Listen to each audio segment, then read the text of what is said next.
Your dream vacation to Bali starts from rupees 22,999 only with GT Holiday. Vision cinema house தயாரிப்பில் சீனு ராமசாமி இயக்கத்தில் ஏகன் மற்றும் யோகி பாபு இணைந்து நடிக்கும் கோழிப்பண்ணை செல்லத்துறை செப்டம்பர் 20 முதல் திரையரங்குகளில். மதுரை மாநகர் ஜெய்ஹிந்த்புரம் ஜீவாநகர் 1வது தெரு பகுதியைச் சேர்ந்தவர் சூர்யா. 23 வயதான இவர் தனது பெற்றோர் நடத்தி வரும் டீ கடையில் பணியாற்றி வருகிறார்.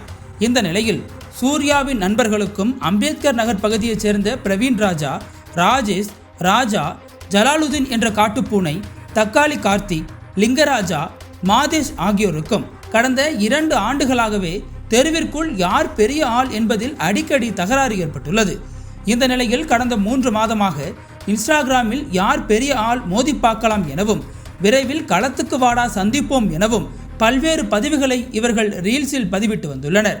இந்த நிலையில் கடந்த 23ஆம் தேதி ஜீவாநகர் 1வது தெரு பகுதியில் நின்று கொண்டிருந்த பிரவீன் ராஜா மற்றும் அவரது நண்பர்கள் இன்ஸ்டாகிராமில் எங்களுக்கு எதிராக ஸ்டேட்டஸ் போடுவியாடா என கூறி மறைத்து வைத்திருந்த வாளை எடுத்து சூர்யாவின் கையில் வெட்டியுள்ளனர்.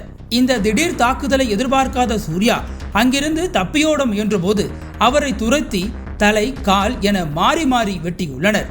இதனை அடுத்து அங்குள்ள பொதுமக்கள் இதை தடுத்த போது, இன்னைக்கு தப்பிச்சிட்ட, என்னைக்கு இருந்தாலும் உன் சாவு என் கையில தாண்டா என கொலை மிரட்டல் விடுத்துள்ளனர். இதனை அடுத்து சூர்யாவின் பெற்றோர் அவரை மதுரை அரசு மருத்துவமனையில் சிகிச்சைக்காக அனுமதித்தனர். படுகாயங்களுடன் உயிருக்கு ஆபத்தான நிலையில் சிகிச்சை பெற்று வந்த சூர்யா தற்போது சிகிச்சை பலனின்றி உயிரிழந்துள்ளார். இந்த நிலையில் சூர்யாவை ஓட ஓட விரட்டி வெட்டி படுகொலை செய்ததாக ஜெய்ஹிந்த்புரம் காவல்துறையினர் செய்த கொலை வழக்கு பதிவின் கீழ் பிரவீன் ராஜா, ஜலாலுதீன், மாதேஷ், சோமசுந்தரம், முகேஷ்குமார், சதீஷ்குமார் மற்றும் ஒரு சிறுவன் என 8 பேரை போலீசார் கைது செய்துள்ளனர்.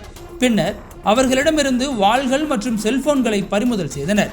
இந்த வழக்கில் தொடர்புடைய மேலும் சிலரை காவல்துறையினர் தீவிரமாக தேடி வருகின்றனர். மதுரையில் யார் பெரிய ஆள் என்பதற்காக இன்ஸ்டாகிராம் மூலமாக ஏற்பட்ட ரீல்ஸ் மற்றும் வார்த்தை மோதலில் இளைஞர் ஒருவர் படுகொலை செய்யப்பட்ட சம்பவம் மதுரையில் பரபரப்பை கிளப்பியுள்ளது. இந்த நிலையில் இது தொடர்பாக மதுரை மாநகர காவல்துறை விடுத்துள்ள எச்சரிக்கை குறிப்பில் இன்ஸ்டாகிராமில் மோதலை தூண்டும் வகையில், மிரட்டல் விடுக்கும் வகையிலும் வீடியோ பதிவுகள் மற்றும் ஸ்டேட்டஸ் பதிவுகள் பதிவிடுவர்கள் மீது கடுமையான நடவடிக்கை எடுக்கப்படும் என எச்சரிக்கப்பட்டுள்ளது. இருப்பினும் இது தொடர்பாக விசாரித்து வரும் போலீசார் இது வெறுமனே இன்ஸ்டாகிராம் தொடர்பான மோதலா அல்லது ஜாதி ரீதியான ஏதேனும் மோதலாக இருக்கக்கூடுமா என்கிற கோணத்தில் விசாரித்து வருகின்றனர்.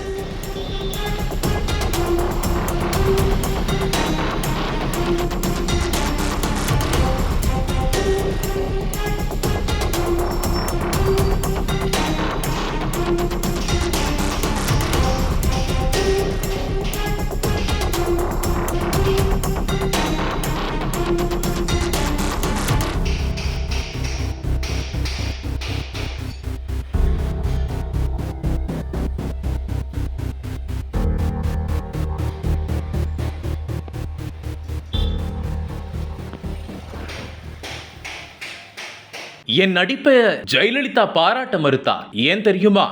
நக்கீரன் இதழில் சினிமா கொட்டகை டைரக்டர் ரைட்டர் VC குகநாதன் எழுதி வரும் புதிய தொடர் வாங்கி படியுங்கள் உங்கள் நக்கீரன். அனல் பறக்கும் செய்திகளை அப்டேட் செய்து கொள்ள நக்கீரன் களத்தை இப்பவே சப்ஸ்கிரைப் பண்ணுங்க.